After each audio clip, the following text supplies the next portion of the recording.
Welcome, everyone, to the Real News Network. My name is Maximilian Alvarez. I'm the editor-in-chief here at the Real News, and it's so great to have you all with us. Tensions have been building for months as Brazil heads for an electoral showdown that will have major implications for the country and, frankly, for the world. Leftist national hero and former president Luiz Inácio Lula de Silva is currently leading in the polls in the race to unseat current far right president Jair Bolsonaro. But the outcome is all but assured, and fears are mounting that the dark, increasingly fascistic forces Bolsonaro has unleashed in recent years will take extreme January 6th style measures to retain power if Lula wins the presidential election in October. Brazil's national elections will take place on October the 2nd. Many positions around the country are up for a vote, but of course, all eyes are on the battle between Lula and Bolsonaro, who, in many respects, only secured the presidency in 2018 after his primary opponent, Lula, was arrested and imprisoned on trumped up corruption charges in the infamous Operation Car Wash.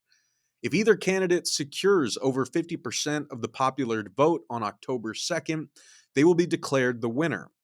However, if neither candidate crosses the 50% threshold, a second round of elections will be held at the end of October.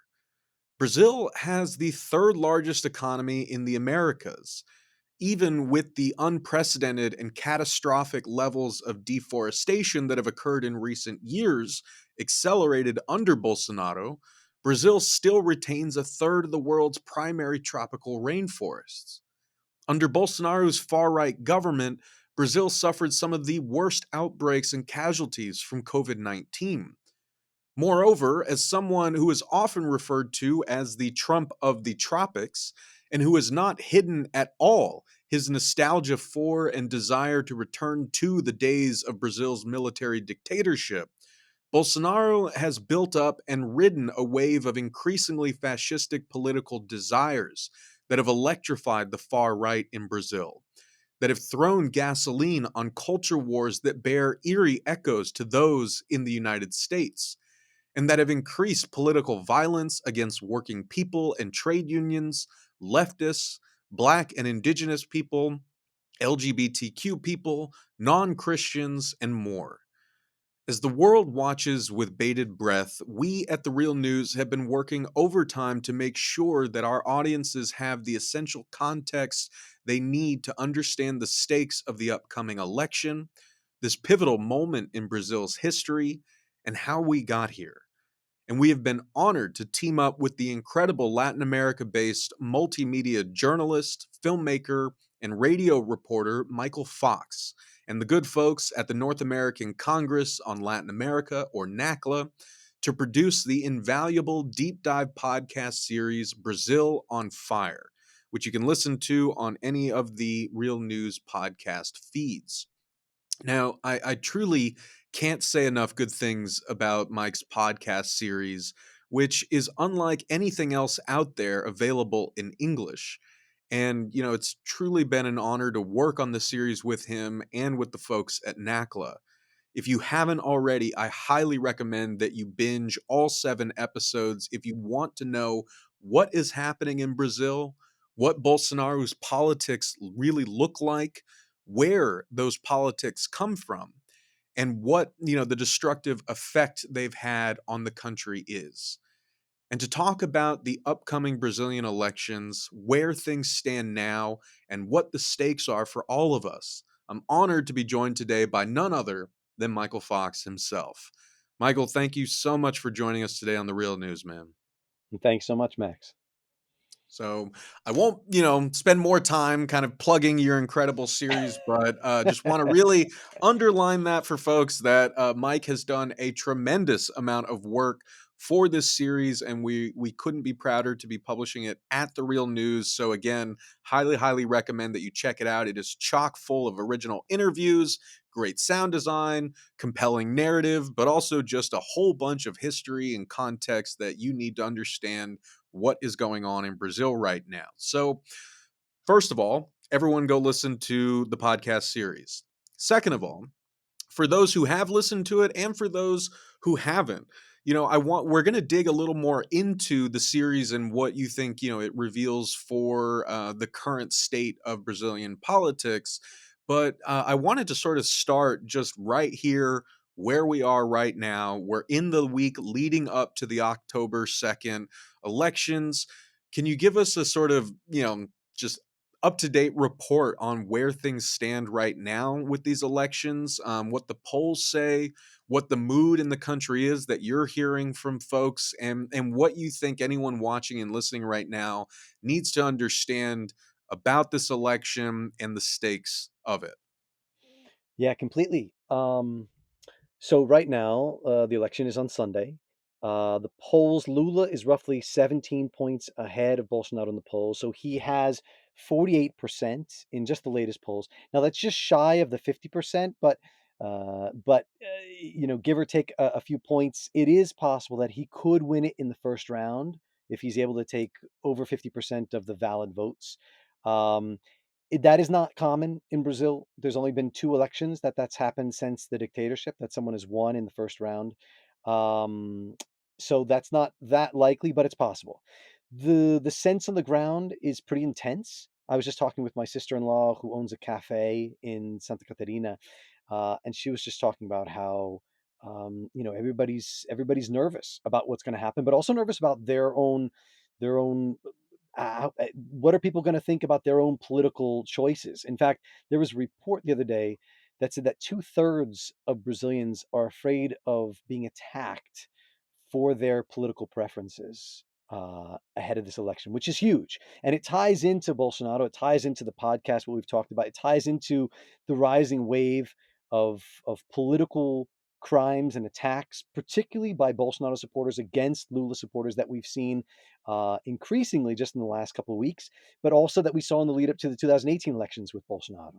And most analysts say that this isn't going to go away after the first round. This has been rising. It's get more and more concerning, and so there is this intensity on the ground.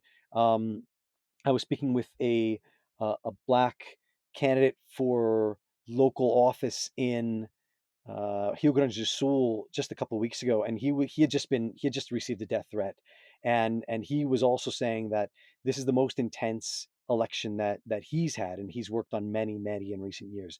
So it's a really intense moment, but it's also exciting. It's also hopeful because Lula is far ahead in the polls by every possible analysis here. He is going to take the election. If it's not in the first round, it'll be in the second round.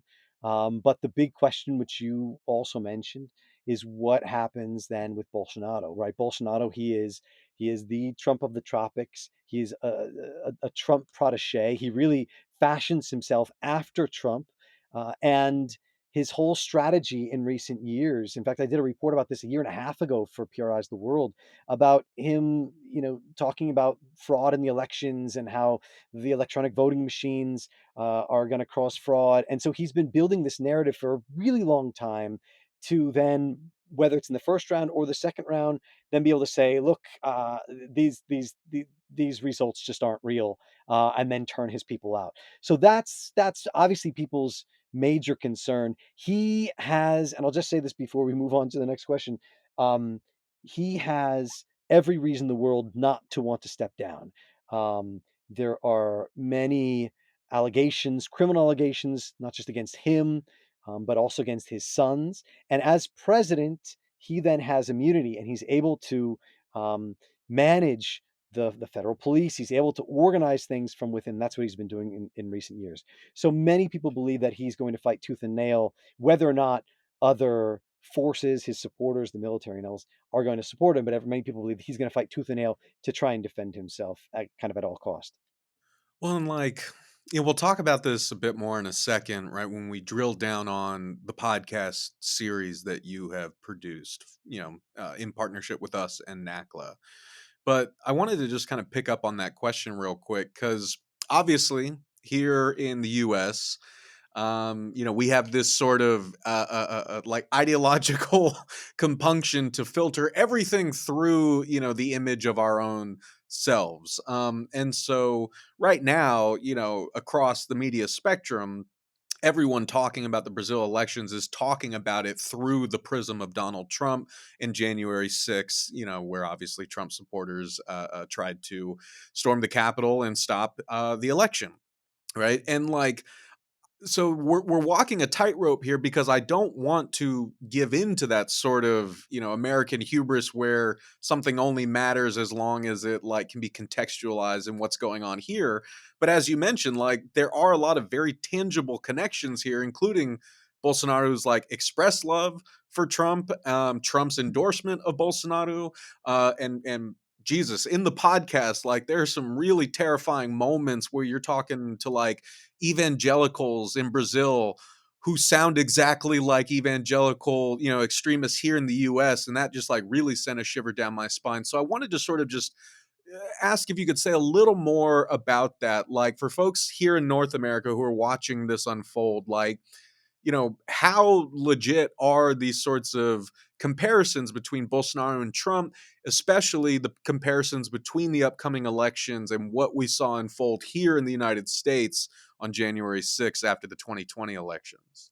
So this is a great question, because that is the trap that so many people in the U.S. fall into, right? Um, is seeing everything through our lens. But in this case, it's actually we have to see it through our lens, and this is part of the reason why I did the podcast. I wanted people to see the U.S. through Brazil's lens. I wanted to people to understand the connections and the similarities. First, the connections obviously between Bolsonaro and Trump, but also Bolsonaro and the lawsuits against Lula and the connections obviously to the United States and the FBI that were involved in all of this.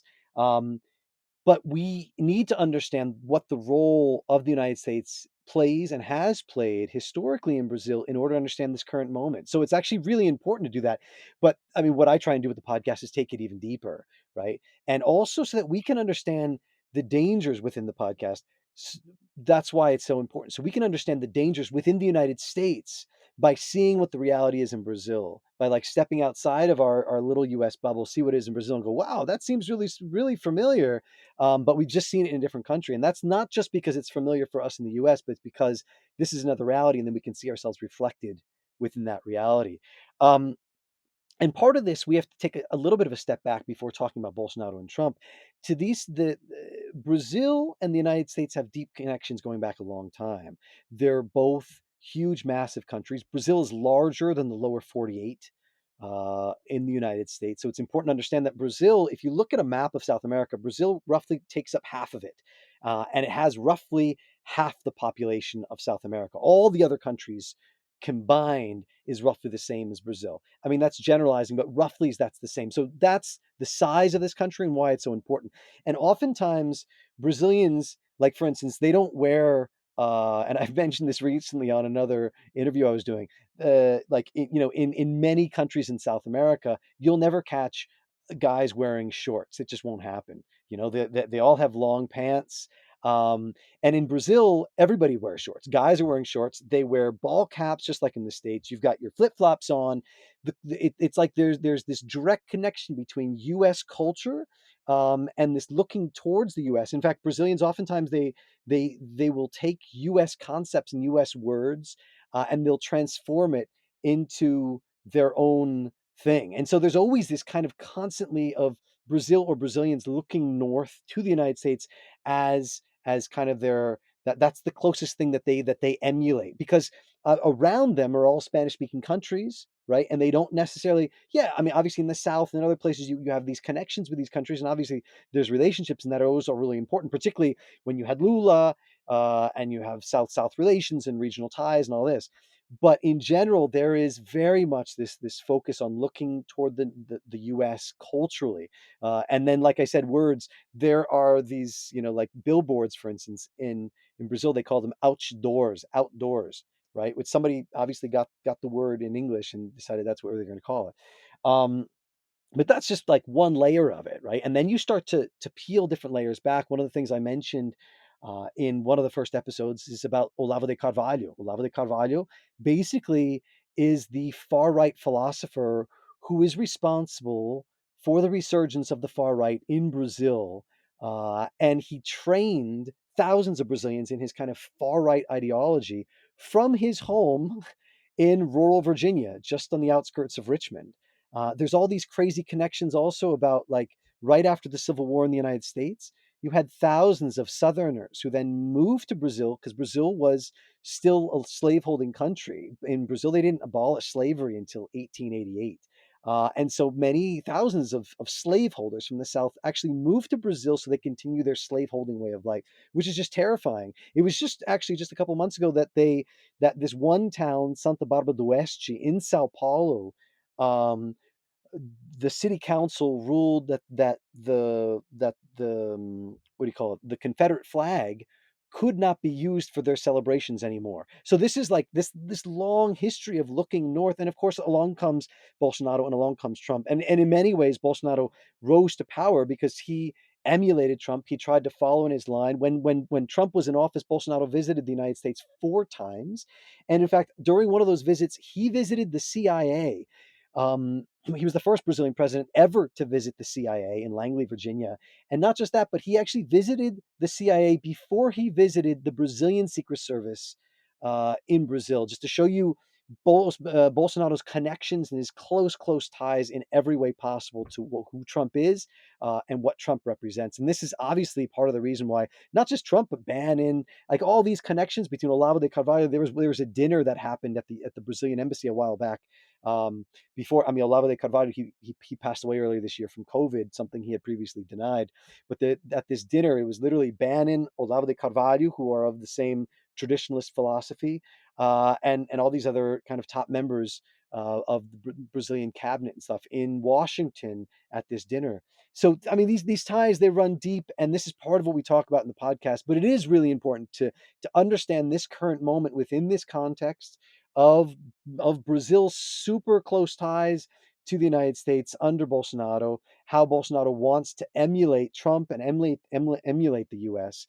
Um, but also understand not just kind of the relationship between these two, but also look, the relate what the United States means for Brazilians in general.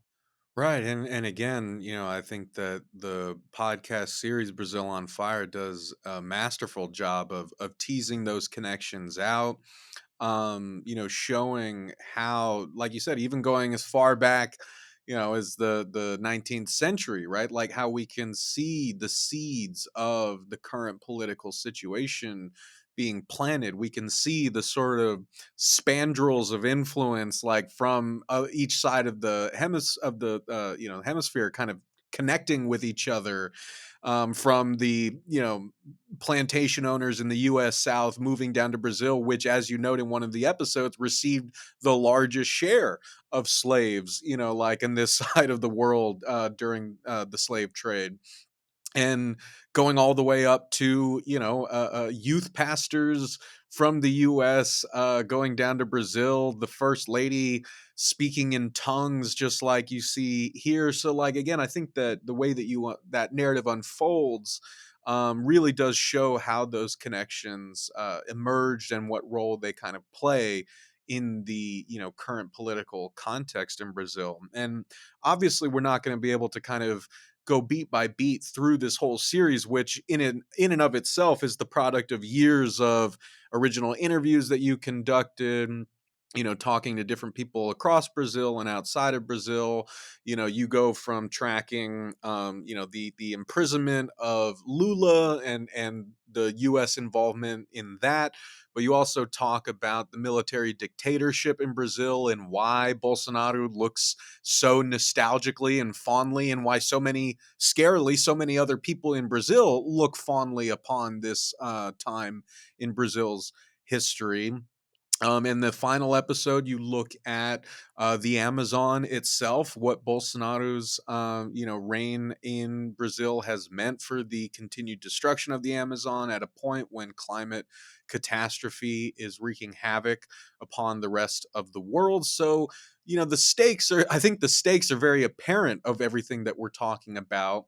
And again, I would just point people to the podcast series itself. But in the short time that we have, I was wondering if you could just sort of give people a bit of an overview of the series, like the arc that you wanted to trace, the points that you thought were really important to kind of tease out to give English speaking audiences a fuller understanding of who Bolsonaro is, what he represents, and how that all led to where we are right now. Oh, that's great, Max. Um, well, the arc, there's several obviously happening at the same time. There's one I wanted to walk people from before his election, his electoral victory, walking forward from that time, 2018, kind of up till now, looking at at how he was able to get elected, looking at how he came to office, what's that meant on the country, but also the underlying themes that were happening at play. Obviously, one of the huge ones, which you've also talked about briefly, is culture war, and that culture war kind of tied to Olavo de Carvalho, in part imported from the United States. And how Bolsonaro himself embraced this and was able to use this as ammunition to really lift himself into power, with the And you're support of so talking many. Well, Yeah, and not to interrupt you, but just for people watching, listen, like we're talking like, the by culture war, we mean like, doubling down on what everyone's seeing happen now. What's happening in fucking Italy, pardon my French, right? That the family is under attack. Traditional values are under attack. Like that's right. Christianity is under attack by queer people, by social justice warriors. Like a lot of it is the same shit that is being used to very disastrous effects. I just wanted to make sure people understood what we mean by culture war. Sorry, I didn't mean to interrupt. No, it's awesome. That's exactly it. And how that was weaponized in order to push Bolsonaro into power. And then I wanted to look at kind of the unleashing of his government. And I do this kind of one overall theme, which for me was really important, was looking at his government and looking at Bolsonaro and say, is this fascism? How fascist is he? And what is fascism, right? Because in the United States, and I grew up, and I mentioned this in the podcast, as like fascist is like this bad word for somebody who's an evil ruler, right? But I didn't really understand what that was. Not until the lead up to his election did I really start looking into this and start like trying to analyze, well, what is fascism? How does it come about? What are the different pieces that you need in order for fascism to arise?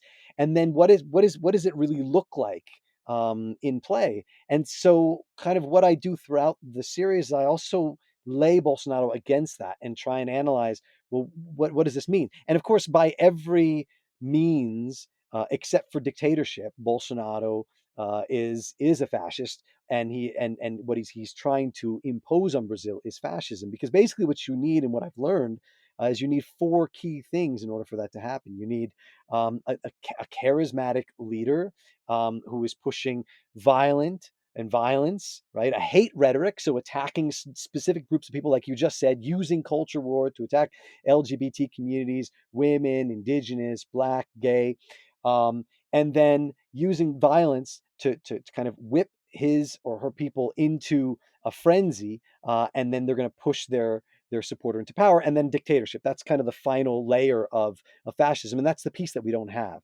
And but I wanted to look at Bolsonarism, within this framework, to understand what it looks like there, but also so that people look at it and then start to question about what that looks like in the United States, because we're seeing the exact same thing there. But to talk about the United States, in fact, well, I guess Biden just started talking about fascism, right? I got like or pseudo fascism, is that what he calls it? A couple of weeks ago, which was kind of surprising. But I wanted us to really start to talk about these things in a way. And analyze it and understand what it actually means, so that we can kind of internalize it and say, all right, this is something that we need to understand how it exists, so that then we can push back on it. And so that is one key thing. And then of course, one underlying reality within fascism is, and within Bolsonarism as well, is the destruction, right? It's these two ideas that kind of play throughout the podcast, because that they're playing throughout Brazil right now, is this idea of democracy and dictatorship, right? That's what Lula represents right now, as democracy, and Bolsonaro in many ways represents dictatorship. That's what he wants to go back to. He has throughout his entire presidency called for the closure of the Supreme Court, the closure of Congress, is constantly attacking everybody else he possibly can, because that's the way to whip his people up into a frenzy and get them energized and put them into the streets. Um, and it's the destruction of the Brazilian state. It's the sell off, the privatization of this Brazilian state. It's the gutting of indigenous and environmental agencies that's allowed, particularly in the Amazon, that's allowed illegal miners and land grabbers to move into indigenous territories like never before, right? And so that's why I really wanted to talk about these conflicting themes of democracy and dictatorship, to understand that even if what we don't have in Brazil right now is a dictatorship, the destruction of the social state, the destruction of the Brazilian institution, and thereby the gutting of society is what Bolsonaro has been pushing. So even if we don't have dictatorship, that's the direction he's been pushing. And the great metaphor for that, and the reason why I end up on the Amazon, is the Amazon. That is really where the symbol of Bolsonaro's destruction. It's ground zero, right? Is what I mentioned for the destruction of the country that Bolsonaro's unleashed. So that is kind of the overall arc that I've been looking at. And of course, now we stand at this kind of crossroads, just a couple days from the first round election, where these two different um, visions for the possibilities of the country are going head to head. And we're going to see what happens. Well, and like we're gonna kind of round out by talking about Lula, right, and kind of what that vision, represents, for Brazil, Brazilian history, and what future humanity has left. But before we get there, I wanted to just sort of like pick up on that what you just said and kind of really drill down for people, right, the stakes of Bolsonaro's presidency, right? Because another really important aspect of your podcast series, right, is that you give people a sort of on the ground sense of what this looks like on a day to day level, both for the proponents of Bolsonarism and the people who have been victimized by it. So I wanted to just ask if you could kind of say a little more for folks watching and listening, like what has this rise, I mean, yeah, we call it far right, but that kind of paves over the reality, as you said. Like we are getting very very close to fascism, right, through Bolsonarism. And just for folks watching and listening, right, you hear this more in the podcast, but when Michael says like we don't have dictatorship yet, that's because it's a big country. There's a big governmental system. They're not all working in lockstep with Bolsonaro's desires, right? There's still internal factions and contradictions, and there have actually been high-ranking officials who have either resigned or Supreme Court pushing back on what Bolsonaro wants to do, right? So there's still some nuance there that we have to kind of appreciate. But Michael, I wanted to sort of ask if you could say a little more like what has Bolsonaro's rise and the sort of demons he has unleashed throughout the country that have whipped people and his supporters, like into this sort of frenzy. Like, what has that meant for folks on the ground in Brazil? What has that meant for the Amazon? What has it meant for the region? Yeah. Um, I think the best answer is a quote that I heard recently, just a couple weeks ago, from a man named Marco Antonio. He is he is a black lawyer in the town of Blumenau, which is actually the town right near where the Brazilian Nazi Party was founded in 1928. And this is what I really dive into in episode 4, which is focuses on kind of the rise of fascism, the present rise of fascism. It looks at obviously Nazism in Brazil and fascism historically, but then the current rise as well. And I went and met him a few years ago. He had all of these signs put up in front of his house back in 2017. So this is a year before Bolsonaro's election, but a year after Trump's election. And these signs in front of his house had the image of a KKK person on the front, and basically saying, "Watch out, we're watching you." Right. And this is, I mean, this is a country where the KKK, it's only a symbol, as people know from the United States. So tying back to this US connection, right? And this was just, it was obviously terrifying, and really scary for him because it was right in front of his house. But he pushed back, he posted on Facebook, he responded, and they actually found the people that had done this. They were members of a neo Nazi cell there in Blumenau and also Sao Paulo. Um, and neo Nazi cells are fairly prevalent in Brazil. But under Bolsonaro, they've risen, they've, at least according to one estimate by kind of the main investigator focused on neo Nazis in Brazil, on Nazism in Brazil, who I interviewed for the podcast. She said that the number of neo Nazi cells have risen by, or rose 60% under Bolsonaro's first 2 or 3 years in power. So that just shows kind of how he has legitimized hate he has legitimized hate speech, and kind of authorized these groups to rise and to move and to be vocal, not just outside or against other people, but actually inside of his government, which I get into in the podcast. So that is really concerning. And what Marco Antonio, one of the things that he said then when I interviewed him then, but also just a couple weeks ago, is he said, uh, folks from Black communities, women, indigenous, we're just exhausted from just years of these kind of constant attacks, is the one thing. And then his big question is, once Pandora's box has been opened, how do you put the genie back in the bottle? What happens then, right? And that's his big concern, because that's what's happened under Bolsonaro. Of course, some people felt like that already. Some people had kind of that inside of them, and then they saw Bolsonaro or saw Trump, and felt then authorized to be able to speak their minds openly in public. Racism is endemic in Brazil. It's been there for forever and exists still today, even though there's this myth of racial democracy. But that was really, really deep, and that's the reality kind of across the country. But let's say Lula wins. Bolsonaro has roughly 20% to one-third support around the country. Bolsonaro's people, it's the same thing that's happened with Trump. It's the same thing that's happened in the United States. Fake news has completely divided the country. Um, and Bolsonaro's people, they're not just going to go away and step down. And, if Bolsonaro says he's won the election, they're going to believe he's won the election, just like people believe Trump has in the United States. So what does that mean then for Lula's presidency, right? It means it's going to be that much harder. What does it mean for Brazilian democracy? How do you respond to that in a way to bring people together and try and build unity in a moment when there is so much hate and it's being spiraled out of control online, and those hate crimes and the attacks and the violence just only continues and gets worse? And that's obviously what we're seeing in the lead up to this election. So no, it's really really concerning. It's concerning what we've seen until now, and it's concerning what we may see kind of going forward, and not just for LGBT rights and women's rights um, and indigenous rights around the country, but also we're also seeing, as you mentioned, kind of this pushback from an evangelical conservative right led by Pentecostal Christians, who are one of the largest caucuses in Congress, and they're growing at an exponential rate. Right now, they make up almost almost a third of the country, and this is the largest Catholic country in the world. Keep that into perspective. But within the next couple of decades, they are going to be the majority. So, what does that mean for social rights within Brazil, as they're trying to attack LGBT rights and gender rights and trying to push family values? I mean, one of the things, and I know we got to go because there's so many other things to talk about. One of the first things that Bolsonaro did, though, was he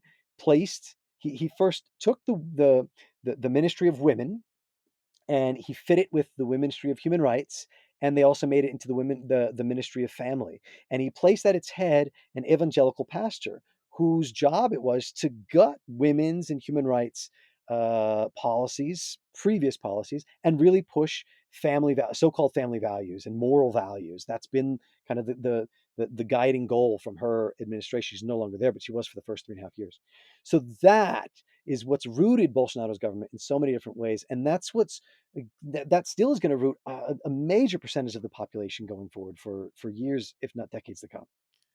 Well, and yeah, I mean, again, there's so much to cover here, and I can't thank you enough for kind of uh, giving us as much of your time and insight as you have already. I'll only keep you for a few more minutes, I promise. But again, we do kind of go in depth, or Mike goes in depth about this in the podcast series. But in many ways, you all watching and listening, like, you kind of already know, right? I mean, the last before this podcast series, the last time we had Mike on the Real News was to give an update from Brazil about the truly catastrophic, situation during COVID. And he was on with someone who was also talking to the great Mark Steiner from India about the catastrophic, death toll that was they were seeing all around them, because of Modi's, disastrous policies. Just like Mike was watching what happened in Brazil as a result of Bolsonaro's disastrous response to COVID-19. which prompted like much great, popular outrage. And Jesus, Bolsonaro's gotten COVID like 8,000 times already, but like, apart from that, like a lot of people have died needlessly. A lot of people have gotten sick.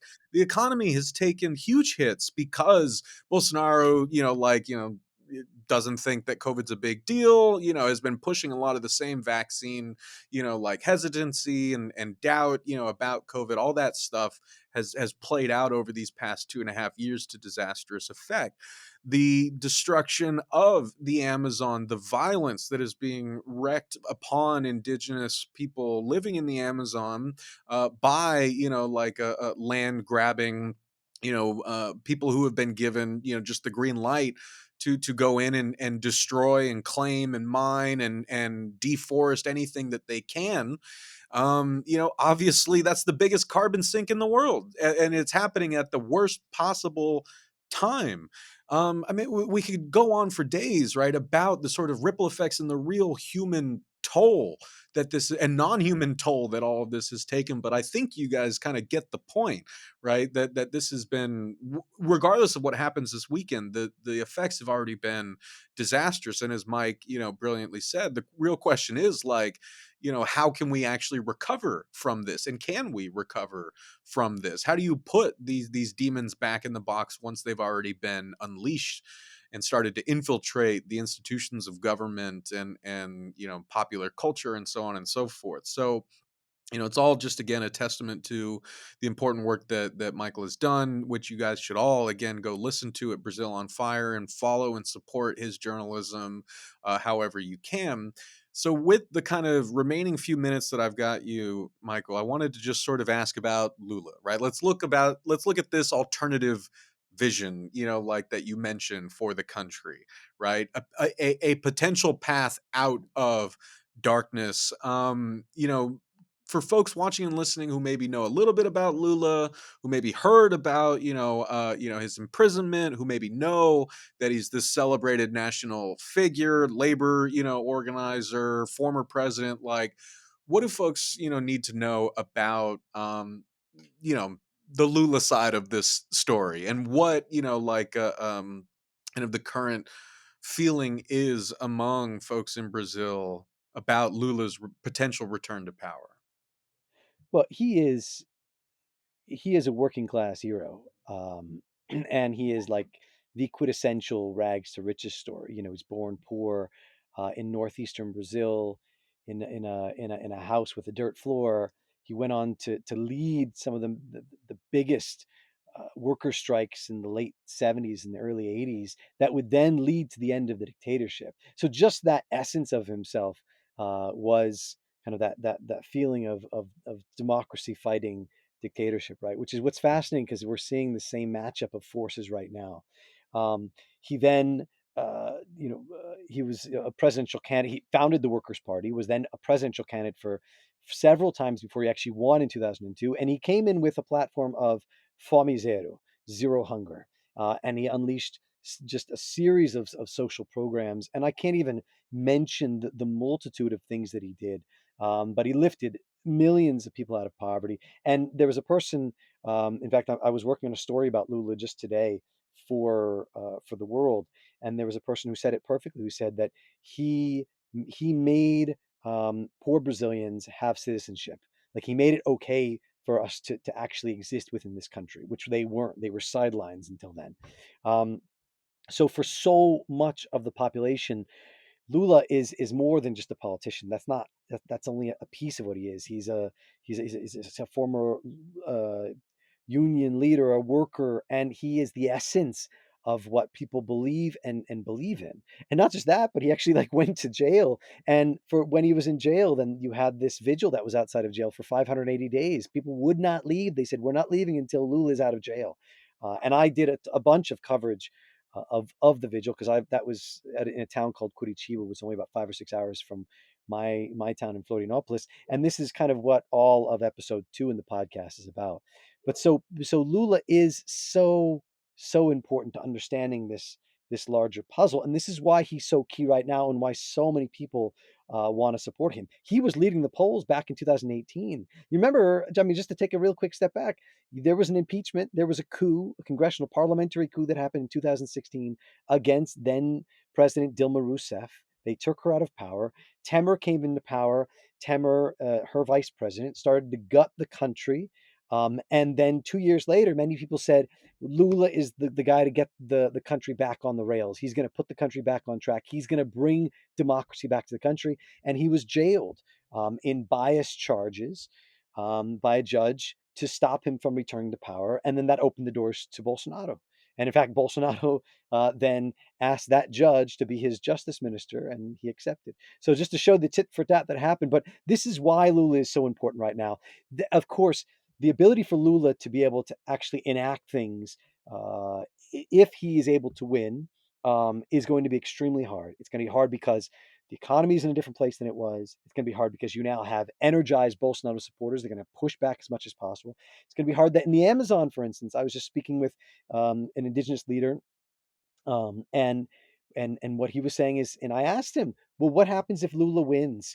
Is he going to be able to turn things around? Because if you remember, really quick, as a very quick aside, Amazon deforestation was even worse out of control when Lula came to power in 2003 on January 1st than it is right now.